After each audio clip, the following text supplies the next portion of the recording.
سلطنت نادر ایک وسیع اور خوشحال ریاست تھی جہاں بادشاہ سلیمان کی حکومت تھی۔ وہ ایک نیک دل، منصف اور عقلمند بادشاہ تھا، مگر اب اس کی عمر ڈھل چکی تھی اور اسے اپنے بعد ایک موزوں جانشین کی تلاش تھی۔ اس کے 3 بیٹے تھے، شہزادہ کامران، شہزادہ فہیم اور شہزادہ زریاب۔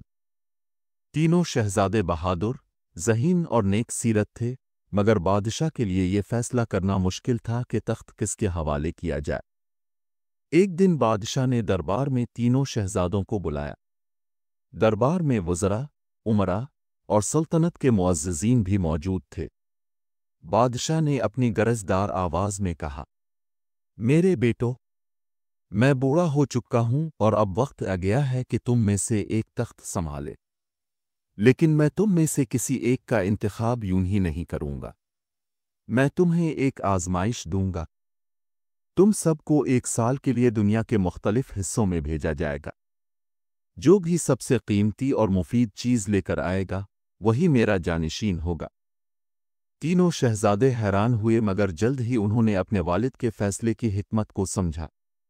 وہ جانتے تھے کہ بادشاہی کا حقدار وہی ہوگا جو عقل، دور اندیشی اور نیکی کا مظاہرہ کرے گا۔ تینوں نے سر جھکایا اور یک زبان ہو کر بولے، ہمیں یہ آزمائش قبول ہے حضور۔ بادشاہ نے ان کے لیے علیحدہ راستے مقرر کیے۔ شہزادہ کامران کو مشرق کی طرف بھیجا گیا، فہیم مغرب کی جانب روانہ ہوا اور زریاب شمال کی طرف نکلا۔ تینوں نے عزم کے ساتھ سفر کا آغاز کیا، جبکہ بادشاہ اپنے تخت پر بیٹھا ان کی کامیابی کے لیے دعا کرنے لگا۔ شہزادہ کامران اپنے وفادار سپاہیوں کے ساتھ مشرق کی طرف روانہ ہوا۔ کئی دن اور راتیں گزر گئیں، پہاڑوں، جنگلوں اور دریا کے راستے عبور کیے گئے، تب کہیں جا کر وہ ایک عظیم الشان سلطنت میں پہنچا جسے سنہری شہر کہا جاتا تھا۔ یہاں دنیا کے بہترین سونار، جواہرات کے ماہر اور تاجر رہتے تھے۔ کامران کو معلوم ہوا کہ یہاں ایک نایاب ہیرا موجود ہے جو چاندنی میں ایسا چمکتا تھا جیسے آسمان پر ستارے۔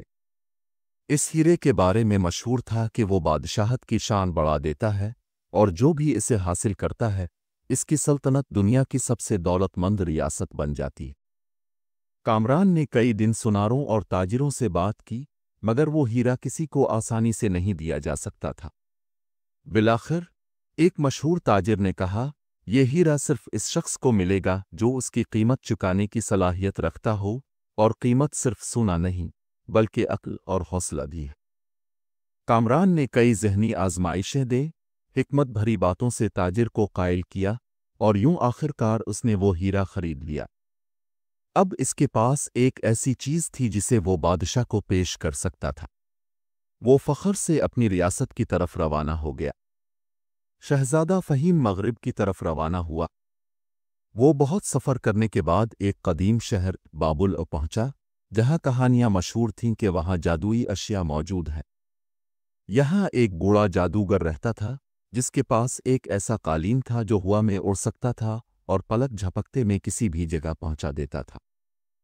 فہیم نے جادوگر کے پاس جا کر اس قالین کو خریدنے کی خواہش ظاہر کی، مگر جادوگر نے کہا، یہ کوئی عام چیز نہیں، میں تمہیں ایسے ہی نہیں دے سکتا۔ تمہیں پہلے اپنی ذہانت اور ہمت ثابت کرنی ہوگی۔ جادوگر نے فہیم کو ایک دشوار آزمائش دی، اسے ایک خوفناک دیو کی قید سے ایک معصوم بچی کو آزاد کروانا تھا۔ فہیم نے بہادری اور حکمت سے دیو کو شکست دی اور بچی کو بحفاظت واپس لے آیا۔ متاثر ہو کر جادوگر نے اسے جادوئی قالین دے دیا۔ فہیم کو یقین تھا کہ یہ قالین سلطنت کے لیے بے حد قیمتی ثابت ہوگا۔ وہ خوشی خوشی اپنی ریاست کی طرف روانہ ہو گیا۔ شہزادہ زریاب شمال کی طرف روانہ ہوا اور ایک سنسان وادی میں پہنچا جہاں ایک بوڑھا درویش رہتا تھا۔ وہ درویش ایک جادوئی پیالہ رکھتا تھا جس کا پانی کسی بھی بیماری کو شفا دے سکتا تھا۔ زریاب نے درویش سے وہ پیالہ حاصل کرنے کی درخواست کی۔ درویش مسکرایا اور بولا، یہ پیالہ میں صرف اس شخص کو دوں گا جو دوسروں کے لیے قربانی دے سکے۔ درویش نے زریاب کو ایک امتحان دیا، اسے اپنی جان کو خطرے میں ڈال کر ایک بیمار دیہاتی کے لیے دوا تلاش کرنی تھی۔ زریاب نے سخت مشکلات برداشت کیں، خطرناک جنگلوں سے گزرا اور بالآخر دوا لے کر آیا۔ درویش اس کی نیکی سے خوش ہوا اور اسے شفا بخش پیالہ دے دیا۔ جب تینوں شہزادے دربار میں پہنچے تو ہر ایک نے اپنی اپنی چیز بادشاہ کے سامنے پیش کی۔ کامران نے انمول ہیرا پیش کیا جو دولت کی علامت تھا۔ فہیم نے جادوئی قالین دیا جو سفر کو آسان بنا سکتا تھا۔ زریاب نے شفا بخش پیالہ پیش کیا جو ہر بیماری کا علاج کر سکتا تھا۔ بادشاہ حیران تھا کہ کسے منتخب کرے۔ تبھی خادم نے خبر دی کہ بادشاہ شدید بیمار ہو گیا ہے۔ فہیم نے فوراً جادوئی قالین پر سب کو بٹھایا اور حکیم کے پاس لے گیا، جبکہ زریاب نے شفا بخش پیالہ دے کر بادشاہ کی جان بچا لی۔ بادشاہ نے مسکرا کر اعلان کیا، حقیقی بادشاہ وہی ہوتا ہے جو اپنی رعایا کی جان بچا سکے۔ میرے بعد سلطنت کا وارث شہزادہ زریاب ہوگا۔